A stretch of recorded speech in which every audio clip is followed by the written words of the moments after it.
NorthJerseySports.com Athlete of the Week. You can nominate an athlete by tweeting at us, hashtag NJSAOTW, or emailing us at njsaotw@gmail.com.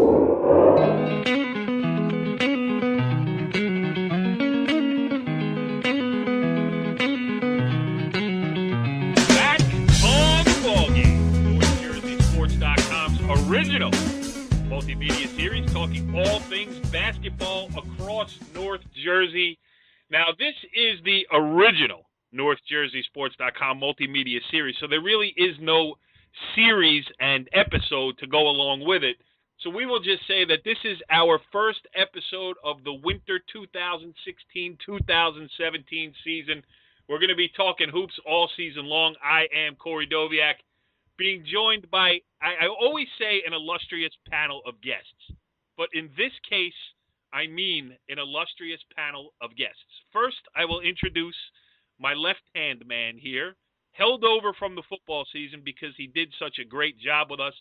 And, quite frankly, he knows everybody and everything in North Jersey concerning all sports. He is the venerable one, Jimmy Avitable. What's up, Jimmy? And are you ready for hoops?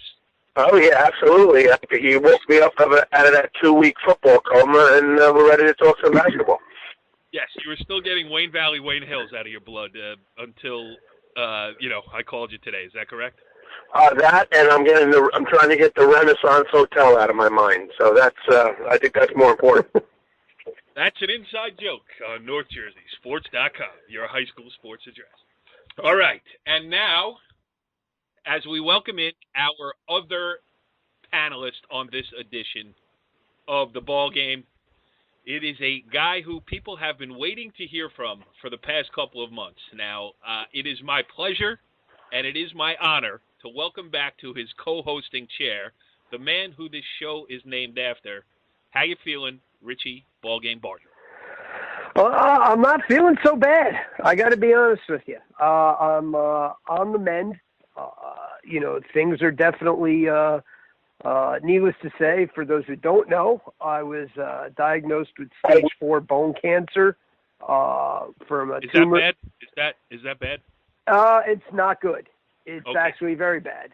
And the tumor's in my knee, and it spread to my lung. But as of this past week, got some results back from some scans, and the spot on my lung is gone. The tumor on my knee, still needs some work, but definitely going in the right direction. My wife, Erica, has just been dealing with me, just saying, maybe I could go cover this game or this game. But, she's handled me very well, but hopefully I'll be back out there covering games soon. Well, let me just say this, and it makes me quite uncomfortable to say nice things about you. You know that, correct? I do know that very well. But I will say this, there have been, and you know it as well, hundreds, if not thousands of people in the NorthJerseySports.com community and the North Jersey sports community as a whole that have been pulling for you. If I, had a nickel for everybody who asked me how you were doing, inquired about your well-being, wished you well, wished you luck, we'd have about $16,000 in a GoFundMe account. So, it's really crazy the support that you have gotten. Maybe you want to just, talk to the people who have, really the people who care about you. I mean, honestly, it's really been amazing, quite frankly. I don't know how else to say it between, not just that, the texts and the emails and phone calls and, from friends like, Chris Gaskin, Al Coleman reaching out, Nikki DeBarry, I could go on and on, but I can't say, first of all, I didn't know that many people liked me, quite frankly. Well, I didn't either, being honest. No, but it honestly, it means a lot, and it definitely, keeps me going and keeps me fighting this disease. And, again, I just, just trying to take it one day at a time. And I can't thank everyone enough. And, but the fight still goes on. The fight goes on every day, and I'm going to keep at it until I beat this thing. Yes, we are all happy to hear the updated reports. I know after I updated on GoFundMe the other day, the response, everybody, it seems like they've taken a big sigh of relief. I mean, you got a long way to go, but I think there's a lot of people who are going to stand with you every step of the way, and we will beat this thing. So, that being said, we are done with that portion of the show. Let's move on now, because we got a lot of hoops to talk about. Friday night was opening night. It is Saturday here. I was going to cover a game. I got snowed out, so I figured, you know what? Let's get a show together, and we will do that with some great guests. In fact, we will have, as our first guest of the new season, the all-time winningest girls basketball coach in the state of New Jersey, and I believe maybe nationwide. I don't know the official tally, but if not, he's certainly close. Pascack Valley girls basketball coach Jeff Jasper will join us on this edition of the ball game. His team got off to a fast start with an impressive victory on the road at Teaneck on Friday afternoon. We'll talk to him about that and more. And then we will have the man with the best winning percentage in the history of North Jersey high school boys basketball, as the brand new head coach at Passaic Valley, Jim Holsworth, opened his career with a victory over a good Lakeland team on Friday night. So he has a perfect 1,000 winning percentage, and we will get his thoughts on the new gig as he takes over for Rob Carson, who rebuilt that program and is still intimately involved over there. So, Jimmy, exciting things happening on Friday night as we move forward here. No question. There were also some games that unfortunately weren't in the paper. A couple of girls' games, Paramus Catholic and IHA go to overtime. IHA walks out with a 44-41 victory. And, it's always interesting because you might think you know what you have, your team's going to be like, but until you play that first game, you never truly know. Yes, and, it is funny that you mentioned that, that game was not in the box score in the local paper of record. And that is really because NorthJerseySports.com now stands alone as the only locally owned and operated daily source for high school sports in North Jersey. So, Richie B, I mean, we got a heavy mantle to carry here. We sure do. That means, we know the winter season's a long season, and we'll just have to get out there and cover as many games as we can. Yes, and the ones we can't cover, we will invite coaches on this show, and we will catch up on everything we missed. So we will start right now with our first guest on this brand new season of the ball game as we welcome in on the Complete Performance Baseball Academy hotline. He is none other than the great Pascack Valley girls basketball coach, Jeff Jasper. Coach, thanks for joining us here on the ball game. Oh, I'm so excited. Thank you so much for having me on. My God, it's been, as they say on some of those talk shows, been too long. So I'm real excited. I thought you were going to say first-time caller, long-time listener. I was going to say that, but I thought, that's not going to play well. Yeah. Great time to catch up with you here because the season is underway, and I know how excited you get for the start of any year. You're a basketball junkie just like the rest of us. So before we get into everything else going on with the program, an impressive win on the road yesterday against Teaneck. Let's get that one out of the way first. What'd you like about it?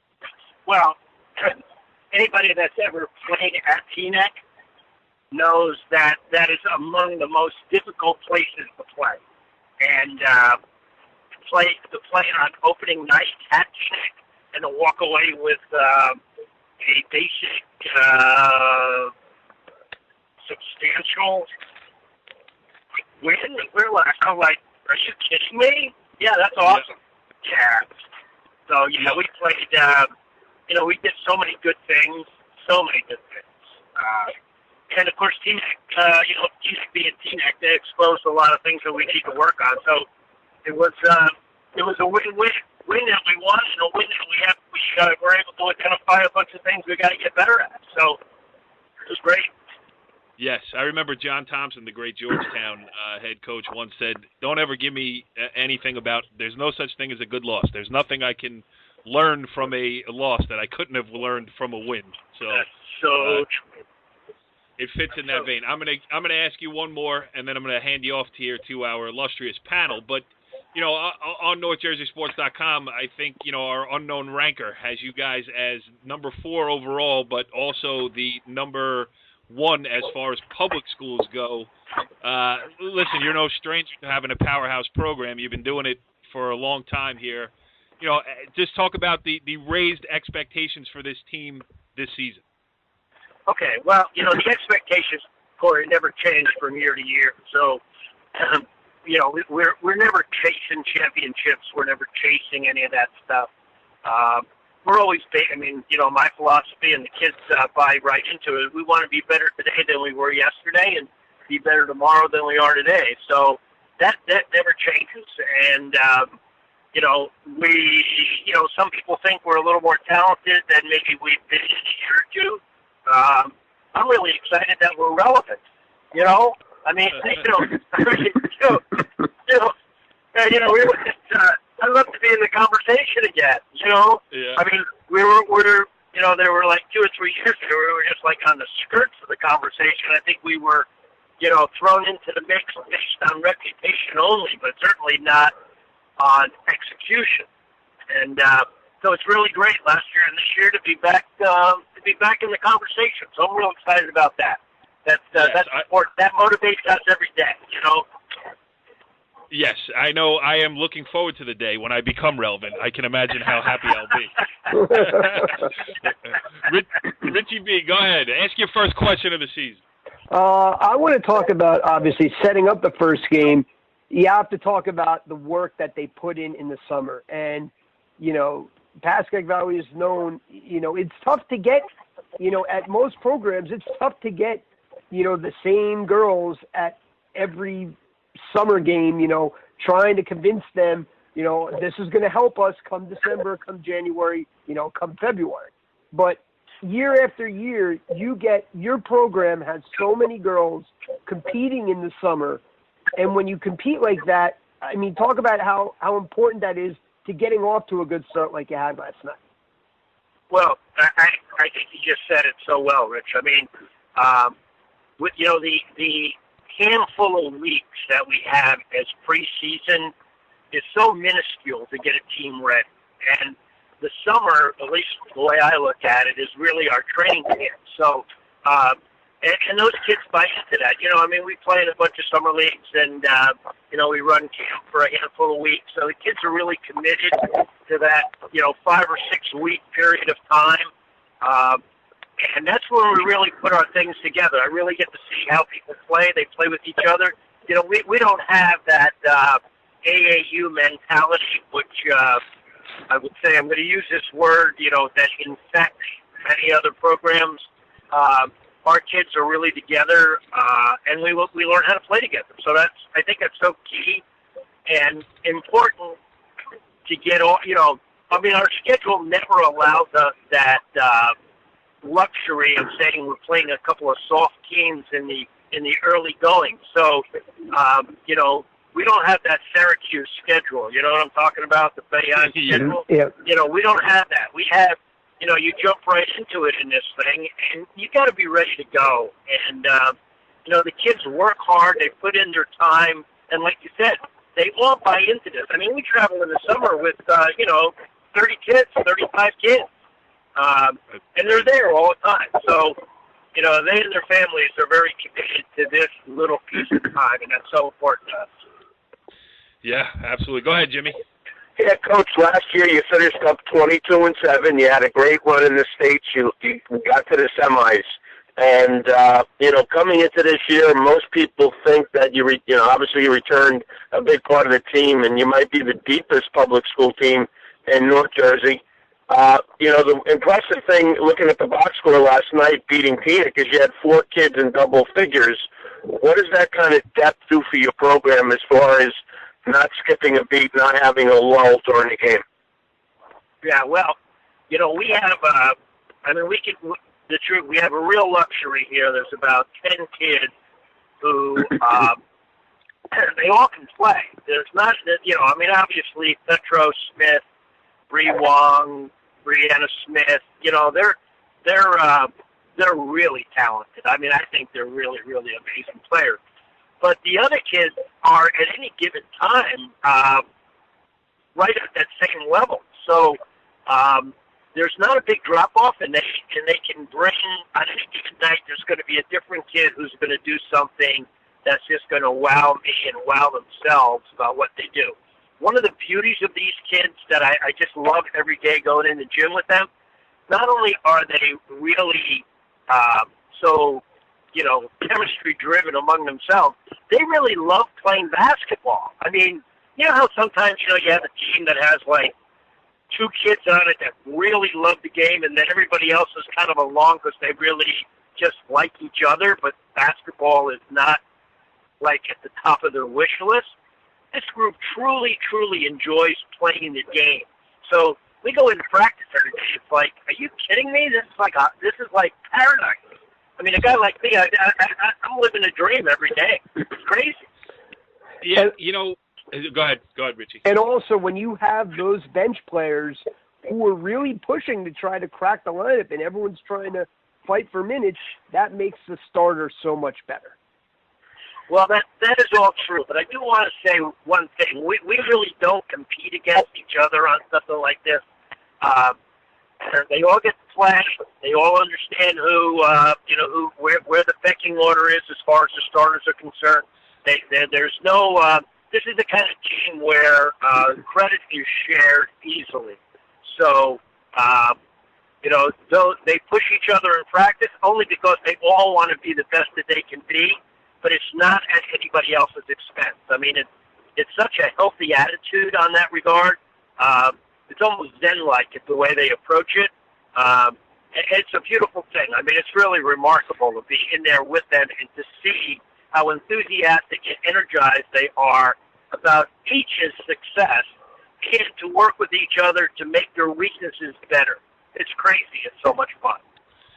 Coach, how do you, year 43, 961 career wins, and you sound like a guy who just took over a program, ready, with a brand new whistle, ready to blow it for the first time in the gym and get your team together. I mean, just talk about what this means to you. I mean, this program, you started it, you've owned it, you've done everything, you've won everything there is to win, and yet the enthusiasm. Talk about that. Well, sure. I mean, this is who I am. I mean, I mean, you've been around me, you know how I am. I love what I do. And I don't look at anything in the rearview mirror. I look at everything as it appears like right now. And I'm energized all the time. I have such great enthusiasm. And these kids, every time I'm around them, they're just like, even if you had your battery dying a little bit, man, they just like recharge you immediately. I love walking in the gym. I love walking in my classroom. I love walking into the school every day. I'm one of those people that when you go in, I feel really great, and when I leave, I feel really great. It's an amazing experience. It's just I'm in the right place at the right time, have been for all these years, and it's always new to me. It's brand new, so I love it. Can't tell you enough about it. So that. What can I say? Yeah. Well, I'm making a note to myself. Stop being so, how do you spell miserable? Miserable. Jimmy, you got another one for the coach? Go ahead. Yeah, Coach, you mentioned your early season schedule. I mean, when you look at it, I know you scrimmaged Kennedy and obviously an outstanding Manasquan team, but two of your first 3 games, you go against a talented Teaneck team. On Monday, Tuesday, you have Old Japan, and then you get into the Joe Poli tournament, which obviously is outstanding, before you even reach the first of the new year. What does that type of schedule do for you for later down the road? Well, I don't know about so much later down the road, but I know it makes the urgency of what we do right now really significant. So, there's so little wiggle room. If you want to be good in Bergen County, you got to play people. So I look at this and I embrace it. I go, wow. We open with Teaneck. We're playing Fairlawn tomorrow. They're really a nice club. We're going to see Old Japan. Brian does, by far. I always say, people will ask me, saying, okay, so if somebody could coach your team, who would it be? And I say, well, only 2 guys that I would ever entrust my team to. John Sterling and Brian Dunn. And because to me, they are the 2 best. They are just the 2 best that there are. So you're going up to play Old Dependent on Tuesday. My God, so they graduated a bunch of people. In Brian's world, that means nothing. That just means we just work that much harder. We're going to be paying that much more close attention to detail.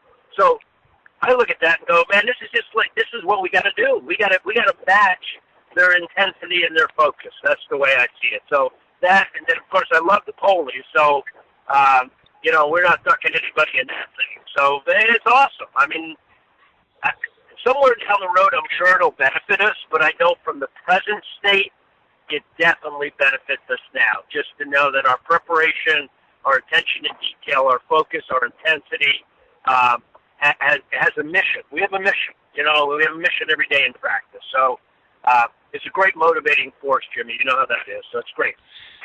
Sure. Yeah. Brian Dunn gets mad when you bring up graduation losses. It happened in football. I made the mistake of saying, hey, you lost a bunch of guys. He's like, it's high school. You lose people every year. Get over it and play. So you're absolutely right about that. I'm going to give Richie another question, but I'm going to sneak one in first here. And it's not even a question. It's just an opportunity. And I've talked to you about it in the past. I think we've even talked about it on the show a few years ago. Every time I cover it, we talk about it. But it's let's bring it up what the Joe Poli tournament not only what the Joe Poli tournament, but what the man Joe Poli meant to you. And now, his legacy lives on through this tournament. The floor is yours. Give us the motivation behind this thing. Well, of course, thanks for asking that question. So, Joe Poli was such a remarkable man. I mean, just a brilliant man. And here's a guy who did his graduate work at MIT and got his doctorate at Harvard. He ends up being the principal of Pascack Valley High School. And he's the kind of guy that when we're in his presence, you felt as if you were the most important person in the world. He made you feel that way. And not by being intrusive, just by being so understanding and patient. And of course, I mean, he ended up to be among my best friends, and I would always say, next to my father, probably the most significant male person in my life as well. There's so many days I say to myself, what would Joe Poli do? And he was just remarkable. So his support of me, his support of our school, what he did for girls basketball, what he did for everyone. I mean, when I say that what he did for me was he did that for everyone. He just made everybody feel safe. And so, the Poli tournament carrying his name is so significant. The smile pin that I wear all the time, which is what Joe wore every day to school, as a reminder that you have to treat people well. And that was his mantra. And I preached this in the Poli tournament, to my team. They all get their pins. And I always say to them, I hope that somewhere in life you meet someone who can influence you the way Joe Poli did for me. And more importantly, I hope that someone says about you that you are the Joe Poli in their life. And that's the way I approach it. Yeah. Yeah, and that's gonna be a recurring theme on this show all season. I'm gonna find out, Christmas tournaments are named after people, other events are named after people, and with the struggles of my guy over there, Richie B, and the support that we've gotten, I'm gonna make it my mission to kind of bring out who these people were, because I think, not that I didn't pay attention, but honestly, I didn't pay attention to who these things were named after, and with everything that's gone around here the last couple of months, it's made me think that behind every name is a story and, a human being. It's not just the name of a tournament. It's not just the name of a trophy or a gymnasium. There are people behind it who impacted people's lives. And I want to start bringing, I want to start bringing these things to the forefront a little bit more. So Joe Poli was number one on the list. I'm glad you got to talk about it. Richie B., you got the final shot here at the coach. You know what? I'm going to leave it as is. Joe Poli, I unfortunately never got to meet the man, but for everyone I've ever talked to who knows Joe Poli talks about him the way Coach Jasper did. And I think the best way is to just leave it on that note. He was a great man, and, the tournament, is, let's face it, for me, it's the best girls tournament in North Jersey, Christmas tournament. And that's why I'm really fighting to get a chance to be there to, enjoy, great girls basketball in his honor. Yeah. Well, that says it all. So what we will, on Richie's recommendation, we're going to leave it there, Coach, because, A, we've kept you long enough, but B, we're expecting big things out of you this year, and we're going to have you back on, so we can't use all your A material tonight. How about that? Well, you guys are great. I'm honored to be on with Jimmy, and really, really amazing, Corey, that I got a chance to talk to Richie. So thanks so much for that opportunity. Yeah. Jeff Jasper, head coach of the Pascack Valley Fighting Indians. Good luck with the season, and we'll catch you along the way. Thanks so much, guys. All right, gentlemen, that was good stuff there with Pascack Valley head coach Jeff Jasper, the all-time winningest girls basketball coach in the history of the state of New Jersey, 961 wins. But let's move on now to the boys basketball side of things as we welcome in another PV coach who is only 960 career wins behind our previous guest. He is the brand-new head coach at Passaic Valley as we welcome in on the Complete Performance Baseball Academy hotline, Jim Holsworth. Coach, thanks for joining us here on the ballgame. Thanks for having me. I appreciate it. Yes. So let's talk about it here. You take over for Rob Karsich, who moved up to the AD's chair over there at Passaic Valley. And, we've been covering PV for a long time. We know what Coach Karsich did to rebuild that program from a long losing streak into a perennial winner. Now you take over. You're one game in. Just talk about the I know you were an assistant for Rob Karsich, too. Just talk about this transition a little bit. I feel very fortunate to take over for Coach Karsich. He had 11 straight winning seasons there. He won a sectional title in 2007, a league title in 2013. And, when he transitioned to the AD spot, we had a meeting. And, when he said that, all said and done, that I was going to, take over for him, I kind of just promised him that I would do the best I can not to screw up what he took a quarter of his life to accomplish up there. No pressure. Right. So how close has he remained to the program? Because, I was just texting him today. I was getting your number and everything else. And, for him personally, it was hard to hand over the reins. I mean, obviously, professionally, he had to do it. Too good of an opportunity to pass up. But to give up that first chair was tough for him. How close has he remained to the program here as you guys get started? Yeah, he's in the building. I speak to him every single day, whether, I stop in his office or, through text message. But he's been an absolute tremendous help to me, just getting started with all the administrative stuff, the paperwork, the political aspect of it, just making sure that I'm always, one step ahead of the game, prepared and doing the right thing. He's been, my best asset, and I can't thank him enough for that. All right, enough nice things about Rob Karsich.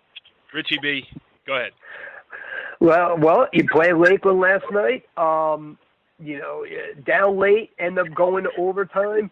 With Tito Ramirez is an experienced, 4-year player for you. Talk about, how he really took over the overtime. Was that something you said to him, or was that something he just felt I have to be a little more aggressive with the ball? I can't give Tito Ramirez enough credit. He is, without a doubt, our undisputed leader on and off the court. And he's also our only proven returner this year. So, I said to him after the game, that win, mostly all of that was on his shoulders. He made every big play. He communicated all game long. And, Lakeland is very well coached, and they make you play at their pace. They played a boxing one on Tito the whole time, and, he was patient. He didn't force anything. He showed great maturity and leadership, and when the time came to make plays, he was our guy. And, we're going to, rely heavily on him all year long. Now, Jimmy, I know you had a passing acquaintance with Coach Holsworth many years ago in the hallowed halls of the Paramus Catholic Institution over there on Paramus Road. Yes, so, yes. Coach Holsworth was a freshman at Paramus Catholic. As you know, I worked in the athletic office at Paramus Catholic, and You know, we knew at that time what a great basketball player he was going to be. Obviously, he transferred back to Pagoda. He was, you know, all North Jersey guard there. He had a tremendous career in high school and in college. And he played, you know, for one of the legendary basketball coaches at Pagoda, Coach Mahoney. My question, Coach, is how much of Coach Mahoney have you brought over to your coaching style? Coach Mahoney is like a father figure to me. You know, he was one of the first texts I got when I woke up Friday morning, wishing me good luck. And, you know, you don't win that many games in a small school by, not doing the right things. And, I basically model my entire practice after what I learned at Pagoda. Defense, intensity, toughness, and, the attention to detail. It's the little things that make a team win. And, I really brought as much of that as I could possibly remember to Passaic Valley. Yeah, that's a good guy to certainly model your career, career after. That's definitely for sure. Let's talk a little bit about this league and this county. I mean, Passaic County, for me, it's why. I mean, obviously you got Eastside, which is probably the favorite again. I hear Kennedy has a good freshman class. Not that I've seen them or know that much about them, but the Wayne Hills, the Wayne Valley. I mean, usual suspects. West Milford is obviously going to be better this year. Where do you think you guys fit in as far as, going for a league title and then trying to make a good run there in probably what's going to be, at least to get to the Final Four, wide open Passaic County tournament, in there with the DePauls and the Eastsides and everybody else in the world? Yeah, with just one proven returner, I don't think a lot was, put on this season as, we were definitely not a favorite or maybe not even supposed to be that competitive. But like I tell my team every day, if we take care of what we can take care of and defend the way we're supposed to, there's no reason we can't compete for a league championship. We have upperclassmen, although not greatly experienced. They are still a bunch of juniors and seniors who have, 100% bought into the program. And, it's our goal every day to do everything we can to make sure we compete for a league title. And like you said, in a wide open Passaic County this year, anything's possible. Yeah. Richie, you got another one? Yeah, I mean, talk about not only the transition from being an assistant to being a head coach, but also having to integrate, Tito, four-year guy, having to integrate so many new players. Talk about some of the new players, not necessarily new, but that have, either come, that were role players last year or JV players that have really stepped up and that you're counting on this year. Again, in this situation, I was fortunate enough to have coached for Rob for 3 years. So, I was with Tito and Nick Melograno and Bashar Saleh and those type of guys when they were freshmen. I was around the program. So having built that relationship with them already, made my job as far as integrating a new style and a new system that much easier. And, I can't say enough about the hard work these kids put in from the spring, the summer, and the fall to prepare themselves to have a chance at competing for a league title.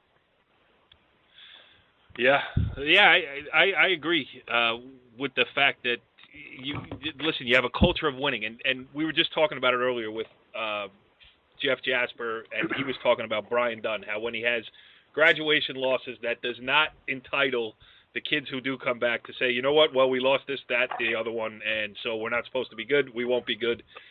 That team, that program, and there are many around the North Jersey area that are good every year, and it's not a coincidence. It's not that they have better talent than everybody every year. It's that they are there's expectations put on by the program itself, by the legacy of winning and knowing how to do that and seeing the kids who came before them do that. And you pick up on it. If you feel like you're supposed to win, a lot of times you can go out and figure out a way to win. If you feel like you're supposed to lose, there are many ways to just, hand the ball over and say, it's not our year. So, the Passaic Valley program, I think the one that Rob Karsich has built that you've been a part of, and also the one that you're running out there, it doesn't surprise me any night to see in a box score when you guys came out with a victory. Jimmy, you got another one for him? Yeah, Coach, obviously Coach Karsich built the program, did an outstanding job. How much easier has it been for you taking over that you've been in the program before? Like I said before, when Coach Carter took over, I think they were like 60 the 3 years before he got there. What was that losing streak? It was in the 40 games. I think it was 40 games. Right. Yeah, literally. It was an astronomical number. But so when I took over, I didn't have to worry about the kids, showing up on time or playing harder, giving their maximum effort, or being accountable. I didn't have to teach all those aspects, which he had to when he first started. So I was already a step up, from where he was when he started. So again, very, very fortunate to step into a program like that has a winning culture, that has a high level of expectations. And, again, I can't say enough about my new boss, but, very thankful for the opportunity and the situation that he left me in.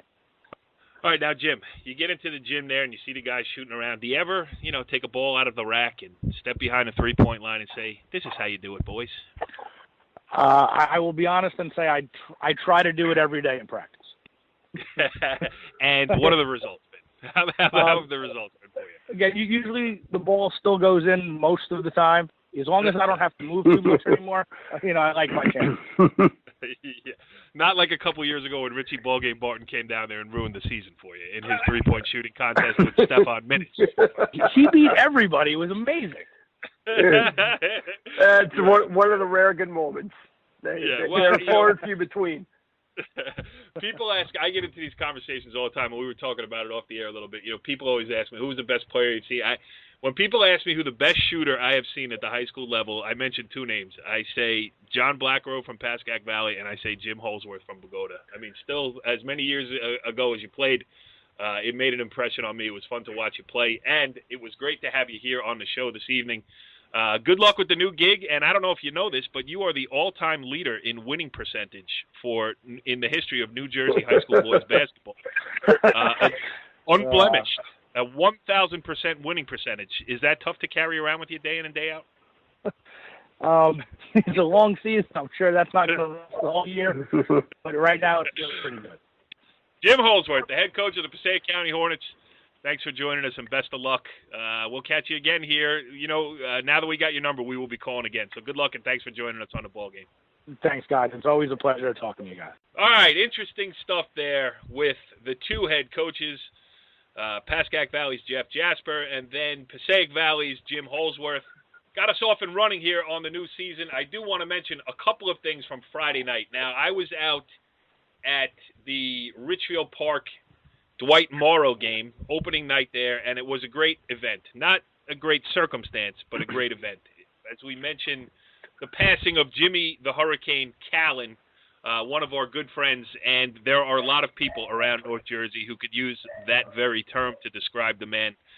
If you didn't know him, you'd seen him around the track a couple of times. He coached just about everything. I remember he was the girls' soccer coach. He was an assistant on the softball team, many other things that I don't even remember off the top of my head. But he was the public address announcer at Richfield Park High School. He was famous for his red suit. He used to say, "It's a great day to be a Scarlet." Including many other things, including 1, 2, 3, AO, and all that stuff. So we lost Jimmy over the summer, and on Friday night they retired that red suit in the game before Richfield Park played Englewood. Ozzy Osborne, the head coach at Englewood, donated a plaque. He made he read the plaque in front, and Scott Papetti, who was a good friend of Jimmy Callan, was there to unveil the red suit in a frame, which will now go on the wall at Richfield Park. So, and then to boot, it was a great basketball game, 59-57. Dwight Morrow came away with the victory. I talked to both head coaches who were there, both of the interested parties, including Chris Gaskin's team came up 2 points short, but he was also in a replica red suit, the kind that Jimmy Callan used to wear.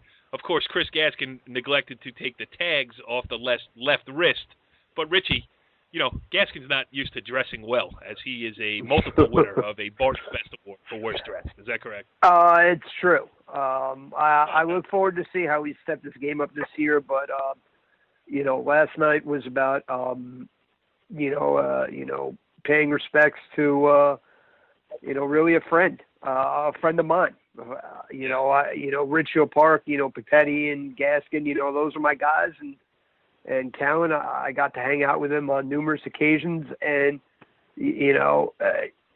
every time I saw him, it was the same thing. I mean, he was just full of energy, and when it came to calling games, in North Jersey, there was no one better, in my opinion. Yep. I mean, I loved, and the bigger the game, the more into it he was. And it just, as he said, Richfield Park can get the total basketball atmosphere and the total basketball experience. And that was, he was, the icing on the cake. You know what the great thing about him was? He got the joke. You know what I mean? Yeah. Like, he was in the red suit. He went over the top, but he wasn't pretending that it was the most important thing in the world. In fact, he made everybody realize that it was not the most important thing in the world. Just show up in the gym and let's have a good time. Yeah, and I miss him, and games go on, but they'll never really, around there, they'll never really be the same. Without him, calling out the veterans before every game, right? And just the way he announced names, I don't know, Samantha Rinaldi. He just got so into it. He was just a good dude, man. Really good dude. Yeah, he was a good dude. And the great thing about last night, though, is that it wasn't sad. Obviously, it was sad that he wasn't there, but it was in the true spirit of Jimmy Cowan. I mean, there were a lot of smiles, a lot of reminiscing about just how much fun he was in this clip. And I don't remember how I cut it, but Chris Gaskin talks about Jimmy Cowan. If there's some talking about the game, just a reminder, it was a 59-57 Dwight Morrow win. Let's see what I came up with here. It's disappointing because I think early on, the excitement of opening night and, maybe you call it jitters or whatever, but, we had some layups and a lot of free throws that I think could have kept us in the game earlier, and maybe we wouldn't have had to make such a scrambled finish at the end, in a sense, or you know what I'm saying. Yep. Maybe we would have put ourselves in a better situation towards the end of the game if we would have played better in the beginning. But credit them, they played hard, they made some shots, and every time we felt we were creeping back, then they would hit a big shot and extend the lead. I mean, I'm proud of my guys, but I think it comes down to three things: free throws, layups, and turnovers. And he's saying the same thing over there. Yeah. I'm not saying it was a pretty game, but I think it's two teams who probably will improve a lot during the season. I'm sure that's what I'm hoping for, and I'm sure Ozzy's hoping for the same thing. But, exciting game probably for fans because you look at it a 2-point game. But I think good atmosphere, good crowd. If either team would have played better, I think the other team might have been in trouble. I just think that both teams struggled enough to keep each other in the game. Talk about Jimmy real quick. Listen, it's a great night. One more night to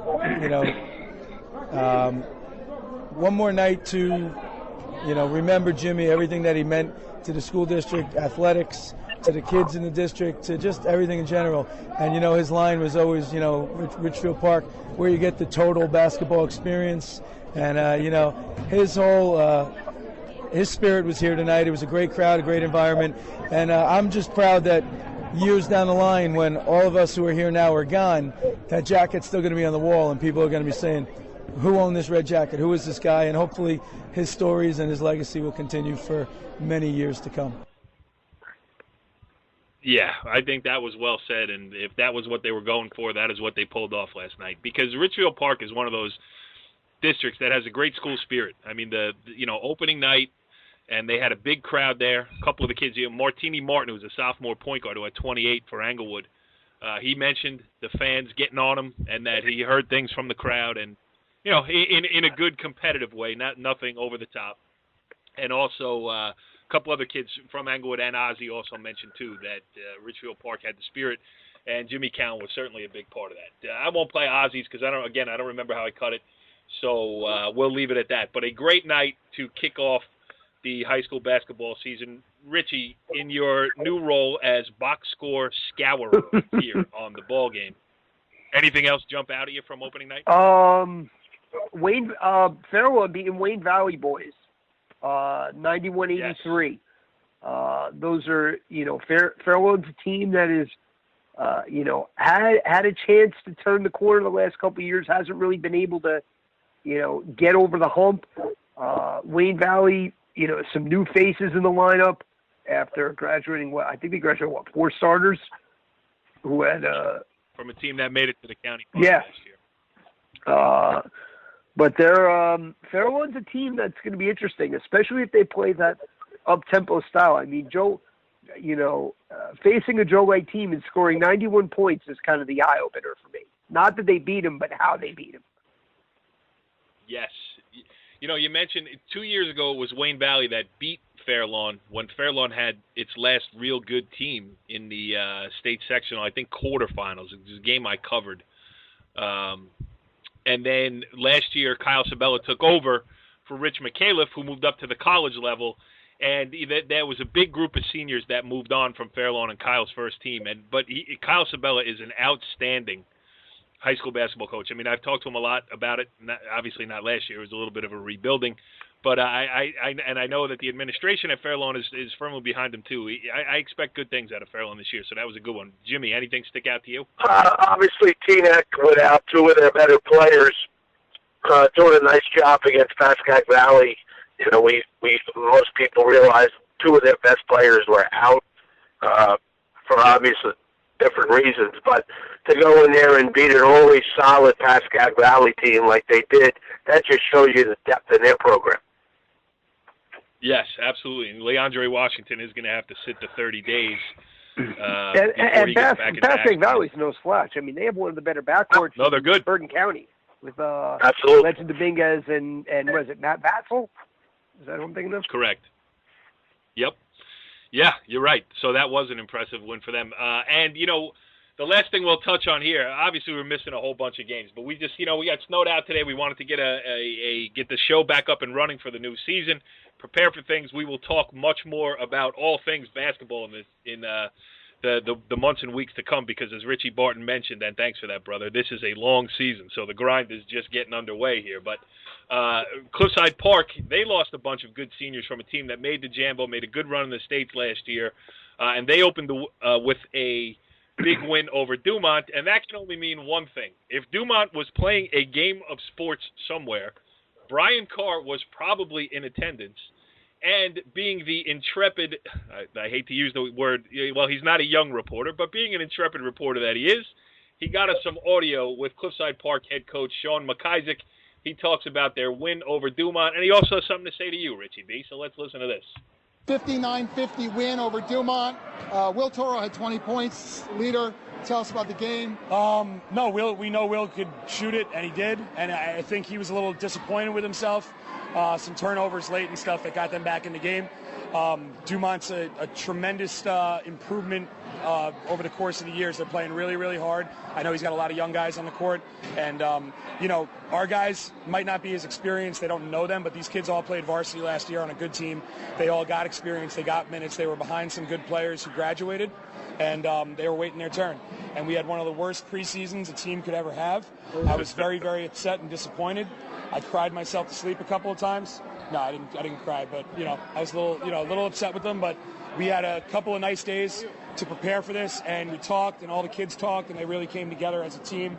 It was an absolute team win tonight, and that's what you got to do, especially when guys are a little bit inexperienced, and we were trying to find our way a little bit as a team and an identity. But I was very, very happy with the effort and our early on defense. Dumont put a little pressure on you in the fourth quarter. You guys up by 15, and they come roaring back. So it puts a little pressure, makes the team, give them some character, having it in the field. Yeah, no, 100%. But you could only go over so much in the preseason, and we're so how do we close a game? We just hope that our kids have enough instinct and moxie, and they can remember to do a couple of things that we practiced really for only maybe 30 minutes in the preseason. Closing the game, end of the game situation, and it's really their instincts and their decision making, and I think they did a great job with it. If it's left to me with a 15-point lead, you guarantee, like everybody who knows me, it's going to be a 5-point game before you know it. But it is what it is. I thought the kids they played really hard, and I was really, really happy with their effort and the way they just shared the ball and just were so about trying to get a win together. Why don't you tell us a little bit about Richie Barton? Tell us your feelings about Richie. Thinking about him.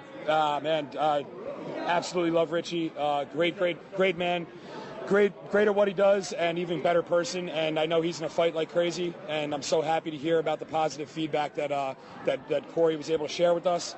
And he's in all of our thoughts and prayers. I talk to a lot of coaches. I think everybody's asking about him on a daily basis. Richie, we love you. We know you're getting better. And I'll see you at the 101 Pub probably in the next few months, I'm sure. Thanks a lot, Coach. Have a great season. How about that, Richie B? They miss you at the 101. And I miss it right back. Sean's a good friend of mine, his wife Erica, who oddly enough is spelled with a K like my own wife, and who is also named Erica. But I mean, he's a great dude. He's a really good coach, and like I was saying with that Richfield Park crew, he's right in there, in that mix. And I definitely miss hanging out with those guys. And whether it's on the court or off the court, I hope to get back out there and see them soon. Well, Richie, I got to ask you this now. You pulled the curtain back a little bit. I mean, you have admitted to fraternizing with certain members of the local coaching community. That's correct. I don't know if I've never been to the 101. I've never been invited, I don't think. But let me tell you something. It's delicious. Now, do they serve adult beverages over there? They do. Now, what if, like, say, a Richfield Park coached by Chris Gaskin, should beat a Cliffside Park team coached by Sean McIsaac? Does it get a little uncomfortable if everybody's in the same place at the same time? I really don't pay attention, quite frankly. I'm usually eating, an open-faced steak sandwich. That's really my concern. But no, it never gets contentious. All right, we will leave it there. Richie B. Well, first of all, Jimmy, thank you. Football season, we had a tendency to drone on for hours here. This felt like a layup, huh? Yeah, it was fun. Yes, and we will be back at it next week. And Richie Ballgame Barton, listen, all kidding aside, bro, we are thrilled that you are in a condition to be able to do this show tonight. And, you keep getting better, and I'm going to start pushing you out the door. I need some help, brother. Yeah, no, I hear you. I know you've really carried the weight, and I'm going to be, fighting like crazy here. I got another round of chemo next week, and at least 3 more rounds after that, and then we'll see what happens. But I'm going to keep going. I got a bald head now, but I'm rocking it Bruce Willis style, and hopefully I'll be back out there ready to go. Yeah, well, you were never a good-looking man, so you got that going for you.